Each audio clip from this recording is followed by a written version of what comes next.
The city of New Rome faces the duel between Caesar Catalina, a brilliant artist in favor of an utopian future, and the greedy mayor Franklin Cicero. Between them is Julia Cicero, with their loyalty divided between her father and her beloved. Hey there, name's Luca Ripa, and this is my review for Megalopolis, Francis Ford Coppola's long-gestating magnum opus starring Adam Driver, Giancarlo Esposito, Natalie Emmanuel, Aubrey Plaza, Shia LaBeouf, Jon Voight, Lawrence Fishburne, Jason Schwartzman, Catherine Hunter, and Dustin Hoffman. Before I dive into what is a parade of absurdity, be sure to subscribe and follow Wikos on all socials we are on. You can find Wikos on YouTube and X as Wikos Official, on Instagram and Facebook both as Wikos English and Wikos Official, on TikTok as Wikos TikTok, and on Twitch as Wikos Twitch. Do so and you won't miss any of the Wikos reviews and content. Megalopolis is at this point a legendary concept, or at least it was before its release. Totally financed out of his own pocket, Coppola began working on the project in the 80s and started thinking about it while filming Apocalypse Now. He had to put the project on the back burner after the other self-financed film, One from the Heart, reprised, flopped, and forced him to declare bankruptcy.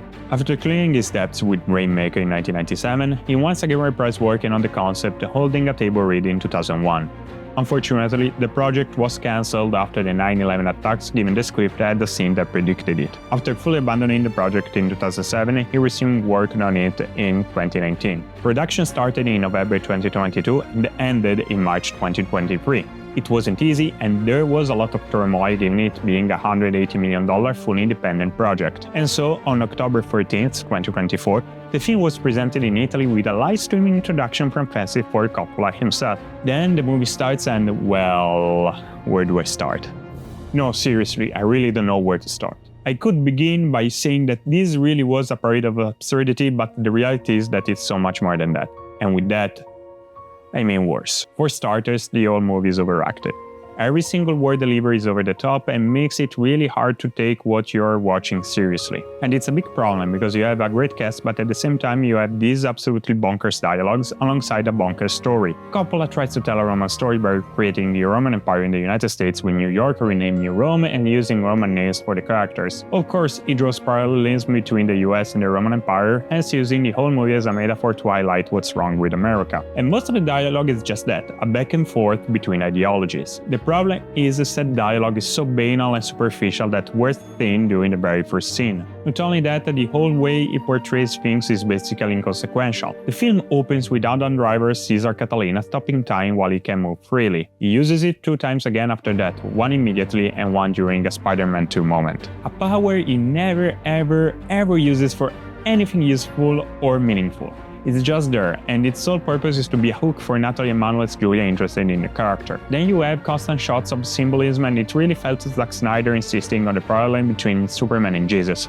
Except that Snyder, while overly insisting, was actually trying to be interesting, while in Megalopolis not only is banal but childish. And the whole movie feels childish. Even Caesar's character, his goal and his genius are absolutely superficial and paper thin, like the whole utopia wants to build.